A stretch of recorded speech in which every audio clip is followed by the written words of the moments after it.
Hello, Facebook Live.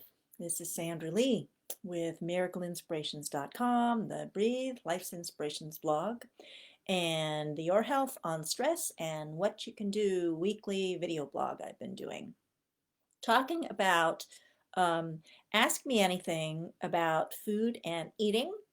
And today I want to talk more about vegetarianism, veganism, and the health issues that can come up um, when people choose to be vegan in particular, but also vegetarian to some extent. This is in response to somebody wanting more information. So, um, as I mentioned in a previous Facebook Live, I was vegetarian myself by choice after graduating from high school, when I moved off to college and I was no longer under the control of my parents and their decisions about food for me. I decided, like many people do, and particularly teenage girls do, not wanting to kill animals, right? Like it was an ethical thing. And at that point, I don't know that I really knew much about factory farming. I mean, yes, I'm sure it was going on, but it wasn't something that was highlighted. It was just something that people that I knew were doing. And I decided, I get to make my own decisions about my food, and I'm going to become vegetarian. And so, I was in college at a residential college, and I chose not to participate in the food service program, which I now really believe was probably a good thing. Um, and some friends and I were all vegetarians, and we made food for each other, for the group. So all week, I got homemade, high quality vegetarian food, and it was wonderful, right? It was really terrific. Um, I was ovo-lacto vegetarian, meaning I still ate eggs and dairy, which, if somebody wants to be vegetarian, I think that's the way to go because eggs in particular are very nutrient dense. For some people, dairy can provide a lot of nutritional value.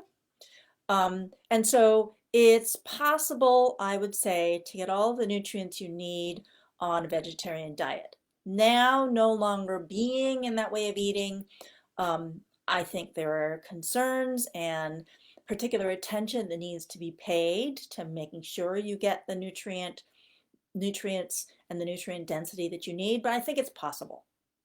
When it comes to veganism, where no animal products are consumed at all, that I think is a much more problematic situation. And it really depends on how strictly the person adheres to the no animal products requirement. But anyone who, in my opinion, is going to choose to become vegan is probably going to want to be strict about it. And so, it's like some nutritional supplements technically aren't really vegan. So is the person going to not consume them because of that? There's just issues, right? So it's like just purely in terms of supplements, right? In terms of the capsules, right? If a nutritional supplement is in capsules that are made from gelatin, then that's an animal product. And so a strict vegan might avoid consuming those supplements, as well as other ingredients that might be from animal sources. A common one is, a lot of people consume fish oil for their omega-3 fatty acids. And so if a vegan didn't want to consume those, it's harder to get omega-3 fatty acids from plant sources. I mean, it just is, to be honest and realistic, right? So vegetarianism, I think it's probably possible if the person is purposely decreasing the amount of carbohydrates that they are consuming and making sure they consume sufficient fat-soluble vitamins in particular, right? So I know as a vegetarian, my diet was very heavily weighted in, grain, and we talked about grain the other day. Um, and I ate a lot of soy at that time, a lot of soy. A lot of my protein was dependent on being able to eat tofu, and I used date tempeh. And, so it's like these different soy foods. I didn't get into soy milk, which is I think, fortunate. But I ate a lot of tofu. I also consumed a lot of eggs and quite a bit of dairy. But I now know that soy has a lot of what I call anti-nutrients in it. I mean, a lot of ingredients in soy, totally aside from the genetically modified organism issue, right? And the pesticides and stuff like that. It's like soy by itself has a lot of what are called by some people anti-nutrients, things that actively suppress digestion, suppress thyroid function. I mean, there's a lot of potential issues with soy.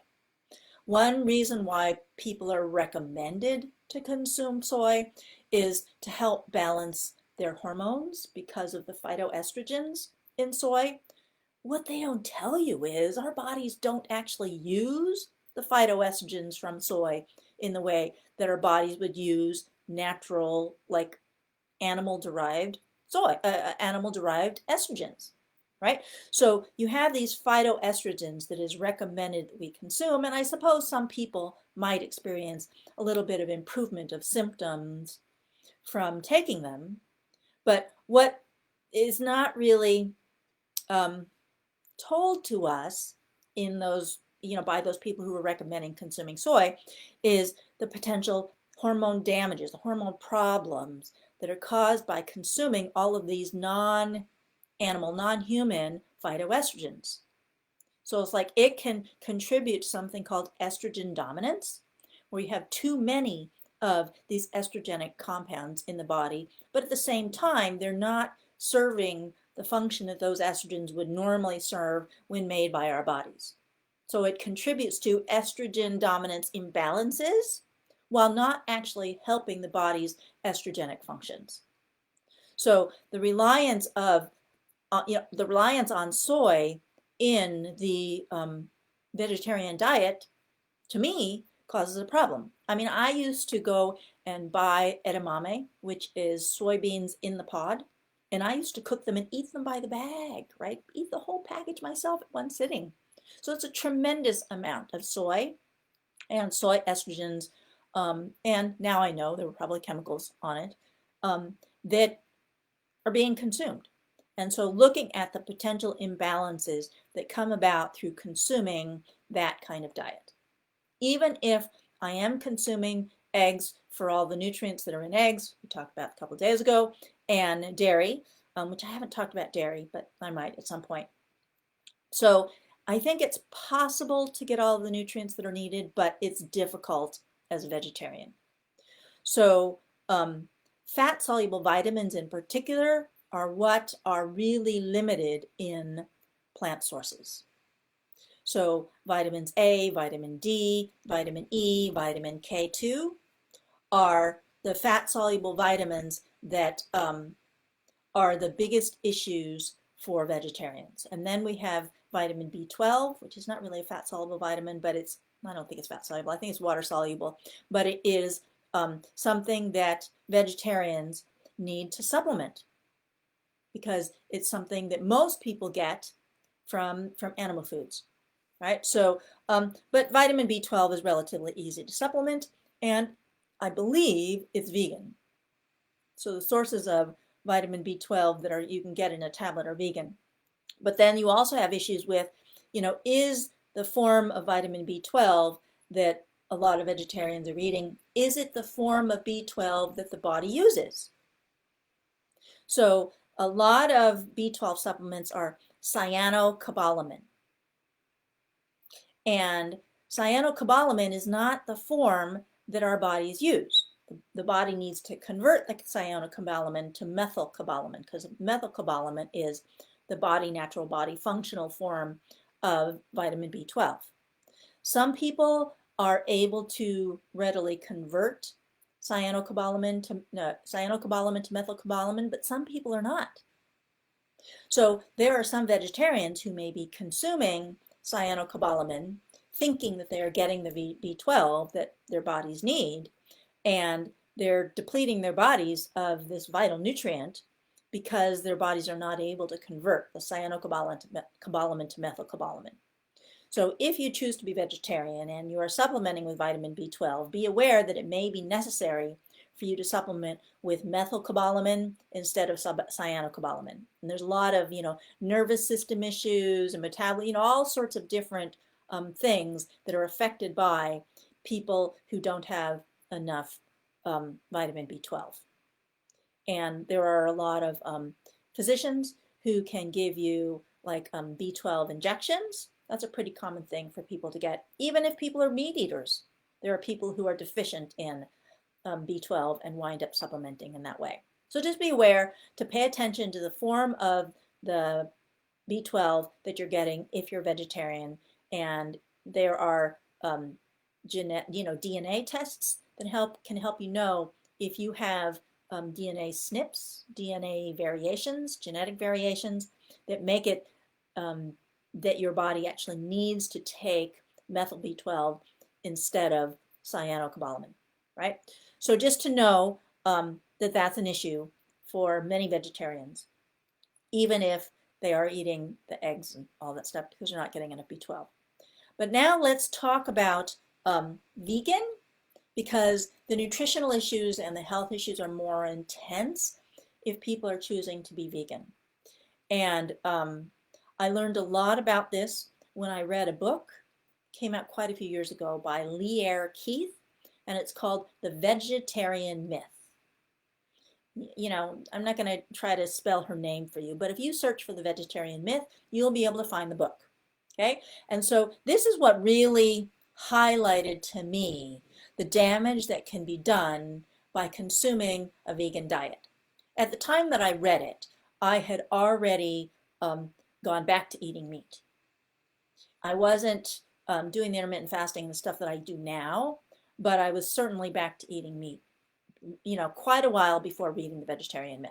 Okay, so Lierre Keith, she's written it in a book, so I'm sure it's okay for me to speak this out loud in this format. Okay, Lierre Keith was vegan, like strictly vegan, for 20 years.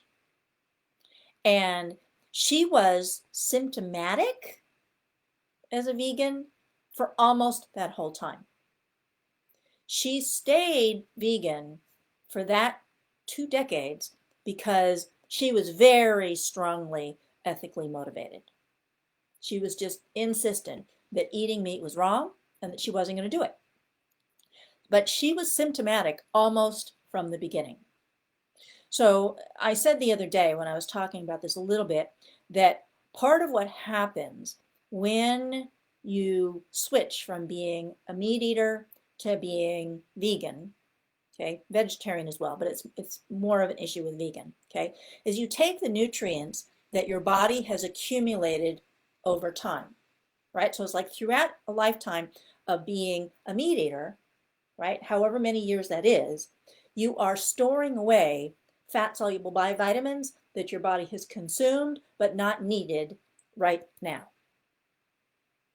So you have more that you are consuming than your body needs for daily functions, for healing, basically, and it's got extra.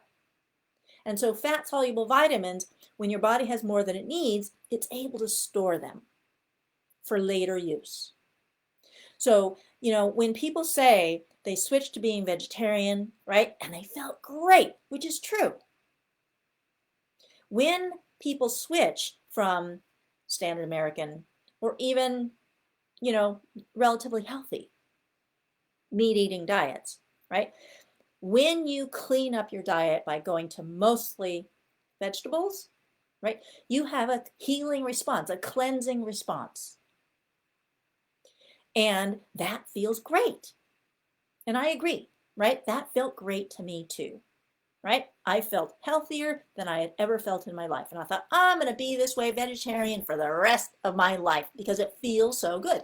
And that is a very common experience that people have when they switch to vegetarian diets. The same thing happens with vegan diets, right? To be honest, it's easier, depending on the type of food you're eating, but it's easier for the body to digest purely animal food, purely plant foods, because it takes more work for the body to digest the protein. It makes sense, right? So you're taking some load off the body when you're switching to vegetarian or vegan, right? But it's cleansing and it feels great, okay? But in my opinion, it's not a sustainable diet over the long term. So let's go back to Lierre Keith. Okay, she switched to being vegan. Okay, and relatively quickly, her body used up the stores of the fat-soluble vitamins that she had accumulated over the course of her young life. She did this pretty young. Okay, so she had some stores to go back to, to fall back on, but she used them up, and she started having symptoms of deficiency of these important nutrients. And she went to tremendous effort. I mean, she used to grow her own lettuce. She used to, grow her own food. She went to tremendous effort to source quality foods for herself to sustain her viability as a vegan. But it didn't work. She was still highly symptomatic. And so after 20 years as a vegan, she finally allowed herself to eat a can of tuna. That was the food that she ate, the animal food that she chose to eat. Okay, she went to the store and she bought a can of tuna, and she would only use a plastic fork because she didn't want the fish to touch her own dishes, right? And she was too embarrassed, right, to be able to see anyone she knew, because she was very vocal about being vegan, right? Vocal and publicly so about being vegan. And so she didn't want anyone to know that she was eating this can of tuna. But she ate this can of tuna fish, and she immediately felt this rush of aliveness in her body, right? Like energy that she hadn't had in a long time, mental clarity that she hadn't had in years as a vegan. And so she realized that she actually did need to eat animal foods. And so now she's very vocal, and she's written a book, The Vegetarian Myth, the book that I mentioned before, right? She still has, to this day, damage that she did to her body during that 20 years as a vegan. Her back, she has pain in her back 24/7, every day, from the damage that she did, I'm assuming, to her spine, to her nervous system, right, during those years as a vegan. So it is very, very difficult to get all of the nutrients that you need for your body to be healthy and to function when you're not consuming animal foods. Now, I believe that technically it might be possible, right, to, with supplements and a tremendous amount of effort and a bunch of extra expense, to make sure you have plant source nutrients to replace what you would get much more easily and inexpensively from animal foods. I think technically it is possible, right? So it's like there are some omega-3 fatty acids, the essential fatty acids, right, that are very important for brain function and all of that stuff. Brain substance, even the material of the brain, right, is made up of a lot of these essential fatty acids and cholesterol, right? But I think it is technically possible to, from marine sources, algae sources, to be able to get sufficient omega-3 fats. But it's a lot harder to get omega-3 fats from those plant sources, from that marine algae. And I think there might also be a sage oil product for omega-3s. I'm not sure. It's easier to get them from animal foods, from fish in particular, for the omega-3s. Okay, it might be possible for vegans to get all the other fat-soluble vitamins and, the vitamin B12 and the nutrients you need. Technically, I believe it is possible. Okay, it's just hard to do and expensive. And it requires that you cook everything and you put particular effort into making sure you are sourcing all of the nutrients you need. So that's my opinion about veganism. It's possible to do tremendous damage to yourself. Tremendous damage, like Lierre Keith did, right? And it's possible, I think, but very difficult to get all the nutrients you need as a vegan. If you are willing to be vegetarian and consume eggs and dairy, then it's much easier, because there are a lot of fat-soluble vitamins in egg yolks in particular, and depending on the quality of the dairy, you may get some valuable nutrients from dairy. So between the vegan vegetarian option, vegetarian is definitely better, But for people who, are strictly about the animals, not wanting to kill animals, then there is that. Okay. But I want to talk more about the ethics of animals versus purely plants. Okay. Lierre Keith's book, again, The Vegetarian Myth, is an excellent source of information about this because she addressed this. Okay. And other people now are addressing this as well in other formats. Okay. But Lierre Keith was the person who I learned this from. Okay. So when someone eats purely plant foods, a lot of what you are consuming is these crops, right? These crops where you have a whole field with one grain, right? So it's like a whole field of corn, a whole field of wheat, a whole field of soy, all of these crops, these commodity crops. Those are staples in a vegetarian diet. Okay, so when they grow those crops, you have one species of corn, right? The whole field is the same. One species of wheat, one variety, it's like they're all genetically identical, is my belief.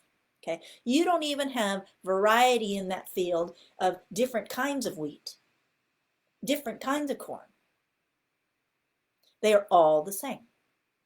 And you have an ecosystem that is unnatural. It's not natural to have one plant covering a whole area and nothing else. But even then, okay, you have animals and pests that wind up going in to live in that area because technically it's food, right? And so you have these animals, these creatures, these mice and rabbits and, going into that field, right? Even if it's just for shelter. Okay. How do we harvest these crops? With a big machine that goes through and it sucks up all the plant material and then spits out the waste and collects the grain. What do you think happens to the mice and the rabbits and the snakes and the animals that might be in that field? What happens to those animals? You are killing thousands of creatures every time you go and harvest one of those fields. So rather than killing a small number of large animals like cows, you're killing thousands of smaller animals so that you can have this grain. Now, it's possible that there might not be any wildlife, any animals, any mammals and snakes and things like that in that field. But how would they do that? They would have to accomplish that by poisoning that land. So before they plant these crops, they sterilize the soil. They chemically sterilize the soil so nothing is alive in it. Soil is supposed to be alive. Soil is supposed to have microbes, right? Fungi, bacteria, worms, insects. That's what's supposed to be in living soil. But to do these crops, they sterilize everything so that there is nothing growing. It's dead. Which means any plants that grow there are going to be on the verge of dead. Just saying, right? Because plants require healthy soil to be able to be healthy, so they can have the nutrients they need to be able to feed us and to be able to feed animals, right? So it's like if they want to have a field that has no animals, although I don't know if it's possible, right? Then they have to poison it and everything that's in the soil is dead, which means all the worms and bugs and bacteria that should have lived in that soil are gone, okay? And then any animals get killed when they go and they harvest the crop. So you're talking about if you want to save a few animal lives and choose to eat vegetarian, vegan, right? You're contributing to the killing of many, many, many smaller animal and insect worm lives. So you can be vegetarian or vegan. So ethically, the argument doesn't really stand up. Absolutely, I agree, we do not want to have factory farming. 100% in agreement there. Okay, and I talked about the grass fed, and how it is possible to feed many more people than we believe with grass-fed livestock. I posted in my Facebook page a link to a book about Sacred Cow, is the name of Diana Rogers' book. And I pre-ordered her book, and I'm watching the videos. The first video, free video that I got to thank me for pre-ordering the book. The first video, she was talking about the nutrition and health. And in the second video, she was talking about the viability of this grass-fed model and ways of feeding animals, rotationally grazing them, to actually restore the health of the soil, restore the health of the ecosystem, and to have more wildlife actually come in because the land is healthier when rotational grazing is used. So it is possible, I believe, to feed everyone with animal foods, and it's not required that we switch to being vegetarian to avoid eating animals so that everybody can be healthy and the earth. Okay, that's it for today. Tomorrow I'm going to talk about detoxification. Check out the schedule because I put some other topics up for next week. I'm Sandra Lee with MiracleInspirations.com and the Breathe Life Inspirations blog. Share with your friends. Give me comments. Let me know what you want to know. Have a wonderful day. Thank you. Bye.